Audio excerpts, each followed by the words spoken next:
Father brought the mirror to the shed and placed it carefully on the bench beneath the hanging lamp, moving with a stillness that made the whole room feel as though it were holding its breath for him. I followed a few steps behind, unsure whether he wanted my presence or whether I simply feared leaving him alone with that object. He touched the wooden frame first, sliding his thumb along it, as if evaluating its texture for the first time in years. Then, he laid his palm flat against the surface, and the mirror remained empty, offering neither reflection nor even the faintest shimmer of acknowledgement.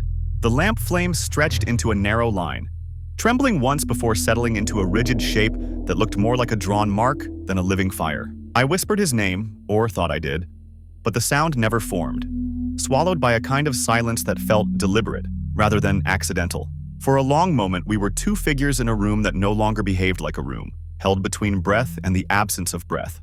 Then the space beside me changed in a way I could not follow, not fading or breaking, but simply no longer containing the outline it had always known. On the boards at my feet lay a scatter of ash, fine and pale, as if shaped not by heat but by a thought abandoned before it could settle.